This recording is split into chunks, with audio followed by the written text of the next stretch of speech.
You're listening to a segment from the Slumpbuster Podcast. Find the full episode on Spotify, iTunes, the iHeartRadio app, or your preferred podcast platform. Enjoy. Full disclosure, has any of y'all participated in the Devil's Lettuce? Of course I have. Hey, definitely have jet life to the next life. If y'all see the sound.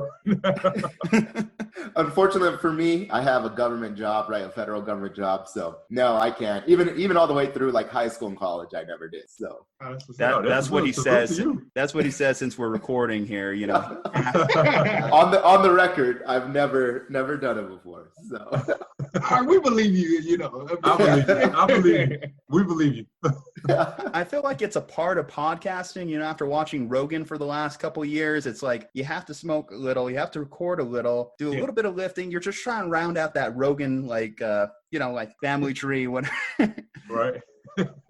All right, guys. I mean, you know, with that said, it is kind of funny. So, like, one of the first topics we were kind of like talking about that would be fun discussion here is who would you say is your favorite stoner athlete? Now, I'm going to start with mine, and this is coming from my Giants fan background. Has to be Tim Lincecum, the Freak. Back in 2010, you know, the Let Timmy Smoke campaign, they had that on all the shirts in the ballpark. You could see it while he was on the World Series mound. You had guys in the background wearing the shirts, and it's like, hey, if that's what it took to throw 98 plus, screw it, I'll take it. Right. What about you guys? So, unfortunately, always happened to be New Orleans Saints base, Ricky Williams. Ricky Williams, for sure. I think he was a big advocate for it and quite possibly one of the more famous ones that we can think of, at least in our fan base. Ricky definitely let it be known that he did it, of course, but man, did it look like it messed with him the wrong way.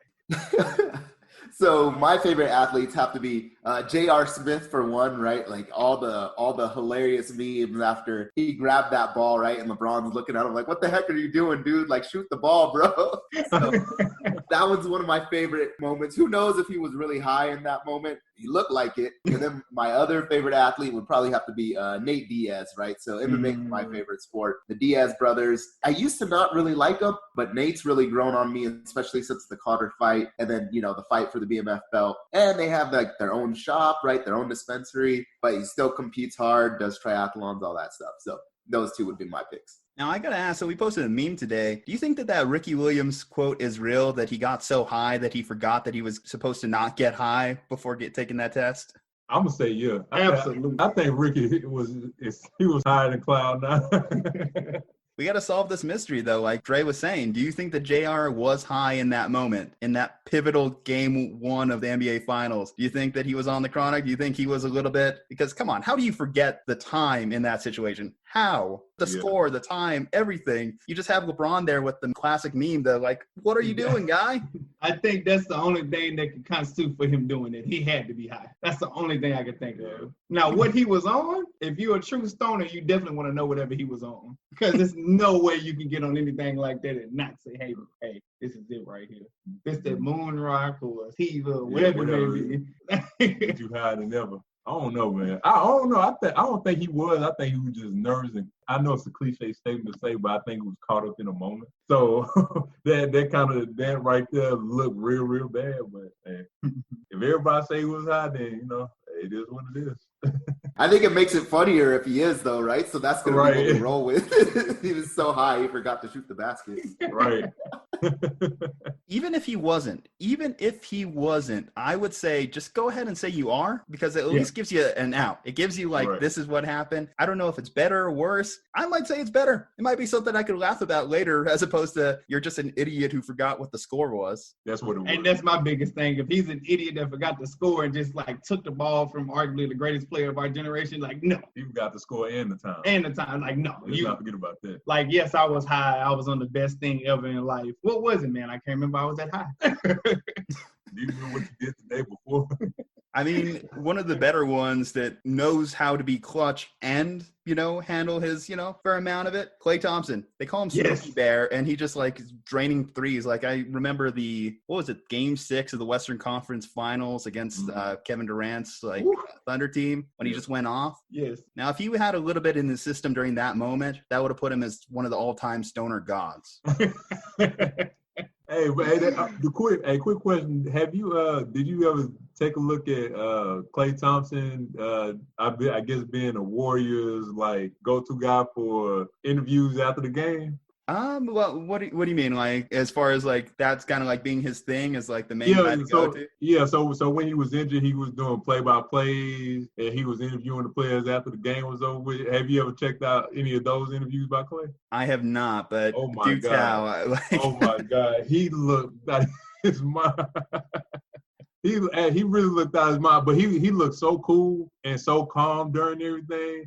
Like, he was engaging. He was everything you want a commentator to be, especially after the game was over with. He was doing interviews. But, man, you could tell, like, before he went there, man, he had to smoke. He had to. You're going to send me down a YouTube rabbit hole on that one. Right. Y'all want to check it out. Let me ask y'all this, though. So, are y'all opposed to athletes using marijuana or in favor of them?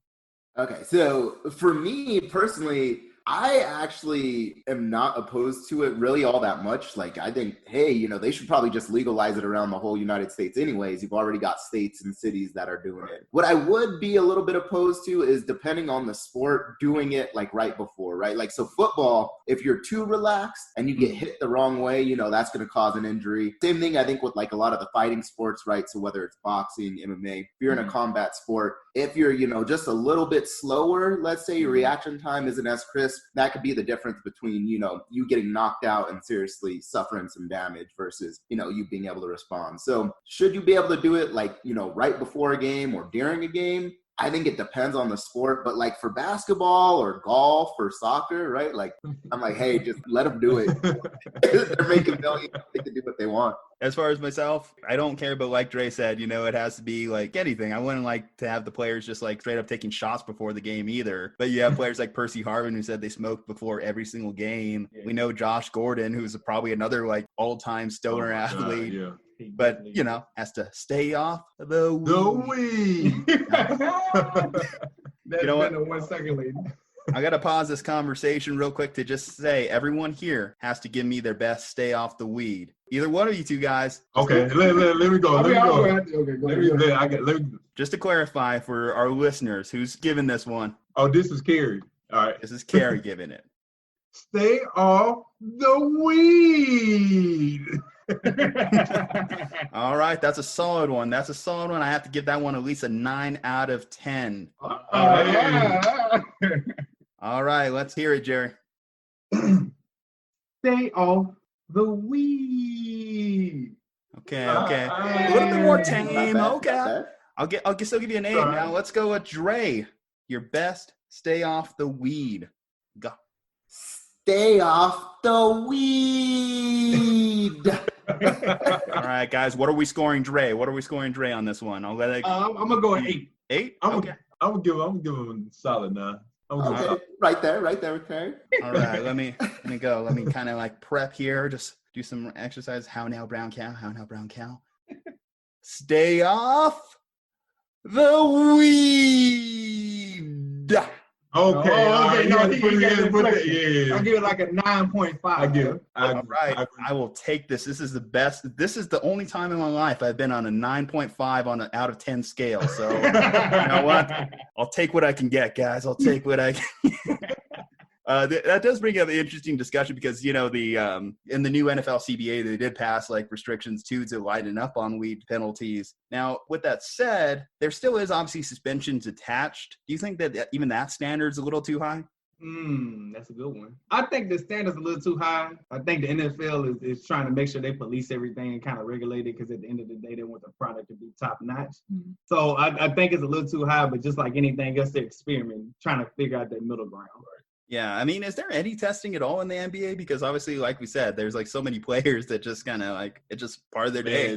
You're right. The NBA so innovative. Like I truly don't believe they even do or did testing this season. If they did, I'm unaware of. But it's just I don't know, man. For NBA, I think it'll help a lot more than it'll hurt. In my honest opinion, I think it'll help a lot more than that. I agree with that sentiment, though, is that, NBA, you almost have to be more calm and collected because if you're, too amped up in those games, you're going to be missing shots, you're going to be nervous or whatever it is. And it's not a contact sport, right? Like, so you can still run pretty well. you can still pull up, take your jumper or whatever. It's not like, you really have to focus on the ball, make that play, or you're running the risk of getting hit, get your knees blown out or something like that. Right. So.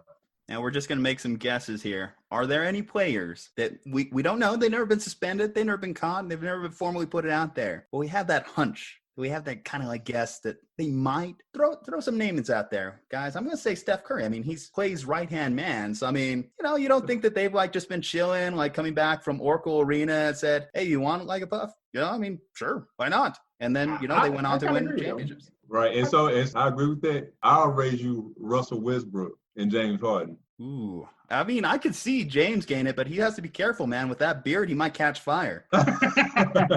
One that I had, it was funny. He laughed at me. It was just kind of like conspiracy. Tom Brady, 6 rings, cool, calm, and collected. And you see when he gets flustered, I don't think he hit it the right amount. So I'm saying Tom Brady might be one that's like a conspiracy thing. You think there's a little bit of CBD in that avocado ice cream? Oh, most definitely. It's a reason why he's so addicted to that diet. TB12, baby, what's up? Oh, my God. I'm trying to think of like who's a goofy player. Maybe like a JaVale McGee. Oh, That's a real goofy, weird dude. I think he would do it. Do you ever think Bradley Beal in the nation's capital be smoking weed? I guess I just don't really think that much about the Washington Wizards. Me neither. I'll give y'all one, and this is just me. I think he's a golden child of the league, but Russell Wilson, I think he got to do something. I don't know. He's super religious, obviously. He wouldn't even sleep with Sierra before marriage. So we don't know. Hey, look. Okay, he did say Russell Wilson earlier. That was a good laugh. Aaron Rodgers, another California kid. I could see that one. Aaron Rodgers, his younger days, maybe not now. I don't know like what the weed connect is in Wisconsin, but I mean, I could see him before he was at Cal Berkeley, just kind of going down, hanging out at the dorms, hanging out on the quad, like hair just growing out. Everywhere. Hey, he's got that like hippie stash too, So. Exactly. Hey, did y'all hear about that story about the offensive lineman from Cleveland Browns that got picked up for over 100 pounds of marijuana? Yes. Yes. It's like he was loading up for quarantine, I would think. Oh, man. Yes. That's what it was, right? You heard what was going on in China? He's like, you know what, dude? Like, this is going to be some tough times. I need to de-stress during this. Let me go pick up enough to last me throughout the next winter. Right. At least. That boy had so much pound of weed in his car. In a car. That's funny. That's pretty funny. I just picture like his trunk just popping up too, him having to get like some cable to kind of like tie it down. It's like, what's in the trunk? I don't know. You just bring it back some supplies, use some empanadas.